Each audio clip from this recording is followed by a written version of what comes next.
I am Dr. Marianne Cintron. This is the story number 3, which I hope inspires you. It's the story written by myself over 20 years ago when I was a young mom, and just how the day never goes as you predict it. And I wrote a story, a day in the life of a MOPS member. So MOPS stands for Mothers of Preschoolers. And it was an organization I attended, but I want to share with you. What else could go wrong, I thought, as I realized my MOPS meeting that morning would be interrupted by a scheduled dentist appointment for myself and my son.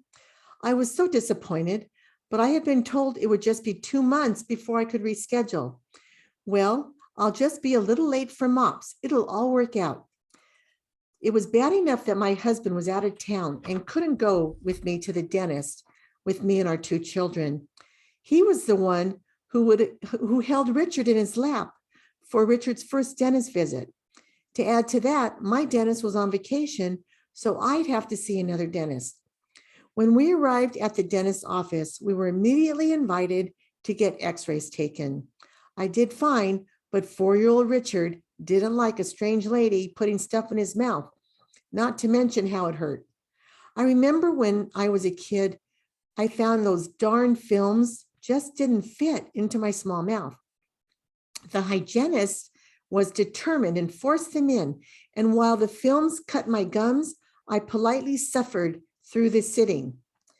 I wasn't going to force my 4-year-old to sit there and hurt, if it hurt. So she finally let him go after taking only the front x-rays. We returned to the lobby, and 2-year-old Laura immediately announced, "Poo-poo." So I hurried her to the potty with Richard trailing behind. Her diaper was filled with a pool of diarrhea. I had gotten her to the toilet just in time. You gotta laugh. 40 minutes later in the waiting room, I had 2 restless kids on my hands who were starving.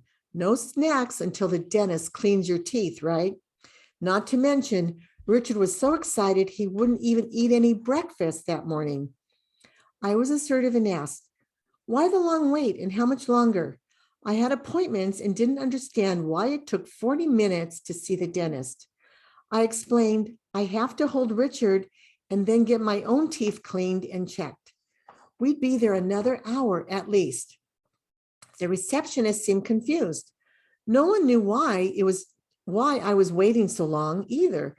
And no one seemed to know who my hygienist would be. Finally, though, they called us all in. They looked at my teeth first and found 4 cavities. 2 were newly bonded last year, and for some reason, cavities were beginning regardless of the excellent attempts to brush and floss daily. Then Richard's hygienist came in and wanted to check his teeth.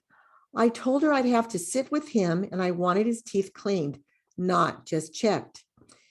"It's not in the chart," she insisted. I insisted louder, and that was what was scheduled, to have his teeth cleaned. And another hygienist came in later and said, when I was finished with my checkup, I could bring Richard into her office for a cleaning. I finished with my discouraging checkups and took Richard to her office. He wanted to sit on my lap, but the hygienist insisted he'll do fine if he stood. She was wrong. I held Richard on my lap, and Laura decided she didn't want to be left alone on the floor. After she got bored with all the fancy buttons and gadgets that had been removed from her shoes and socks, she started crying and insisted on climbing on my lap with her brother. There I sat in that narrow, uncomfortable chair with 2 crying kids in my lap. You gotta laugh. The hygienist didn't seem very sympathetic to Richard's fears. She cleaned his top teeth, but he kept crying because it hurt. Every time was going to be the last, she lied. He was wise to her deception. She cleaned only half of the bottom teeth. Richard couldn't stop crying, so she agreed to stop. She did manage to get his fluoride treatment done. I guess it doesn't taste as bad anymore because Richard didn't mind it as much as I used to mind it when I was a kid. Richard announced that he had to go potty now. Okay, that's a very normal request for a 4-year-old. I had to scurry off the chair, take Richard, and be sure Laura followed. Her shoes and socks were off, and I didn't have time to put them on. You gotta laugh.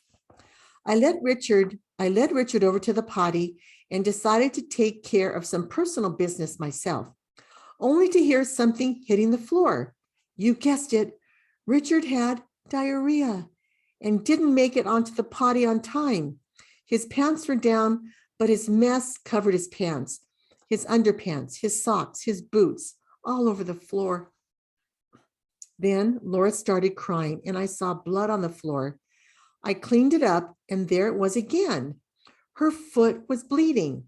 Turns out she stepped on something sharp and had a pin-sized hole in the bottom of her foot. Of course, she wanted me to take care of her need immediately. I just shook my head. I got a wet paper towel to clean up her blood. I gave her a job to do. Hold this on your foot. It seemed to occupy her for a while as I moved Richard to clean up that mess. I was really exhausted and felt it in the morning. My hygienist came in and saw the mess. I decided to take my time, put each garment in the sink and rinse it out. I rinsed out the boots too. I cleaned up the floor and the hygienist went out and returned with a plastic bag for the soiled clothes. You can come back tomorrow and finish your cleaning. I have an opening in the morning. Imagine that. You gotta laugh. So I finally got the mess cleaned up and put one of Laura's diapers on Richard. He walked out of the office barefooted, wearing just a diaper and a shirt. Looks of sympathy acknowledging my leaving. We'll see you tomorrow. Okay, I sighed. I put on praise tapes in the car.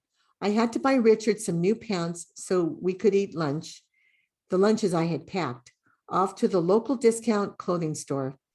I found some affordable jeans and socks. I dressed my son and put his boots on.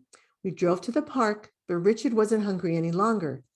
Laura and I took our lunches to the grass while Richard rested wide-eyed in eye view in the car. To our dismay, the grass was freshly watered. You gotta laugh. So we had to go to the cement chairs. Laura did all right with her peanut butter and jelly sandwich, but the chocolate pudding was a mistake. The minute I realized it, it was too late to take it away. Her tantrum would have caused her to spill it all over her shirt anyway. So I tried to monitor her carefully. Her face got messy and I ran out of napkins. I went to the car to get the wipes and Richard said he wanted his sandwich. I had just eaten his sandwich and I told him I'd get his juice. I returned to give him the juice. He was dehydrated from diarrhea. I felt bad. I had eaten his sandwich. I didn't pack one for myself because I planned to be eating at the MOPS meeting. No sooner did he finish drinking his apple juice, did I see him vomit. I grabbed a plastic bag I had in the back seat and handed it to him to catch the vomit. He cooperated greatly and caught the rest in the bag. I did find more diaper wipes and cleaned his face, his shirt, the seat, and the car. I quit laughing. I went and got Laura and finished cleaning her up too. As I drove home, I passed my church where the MOPS meeting would be ending shortly. Just wasn't meant to be, I said, next week. As a 39-year-old mom, I sense God's presence, patience, a true fruit of the Spirit has developed in me and really pays off in times like this. This is a crack up to read because my kids are now 27 and 30. And Richard, who's 30, is going to have his own granddaughter. I mean, his own baby and my granddaughter, my first granddaughter. So anyway, hope this inspirational story inspired you. You can find more in Powerful Parenting. Find it on Amazon, and I'll have it in the link below this video. Bye-bye now, and God bless you.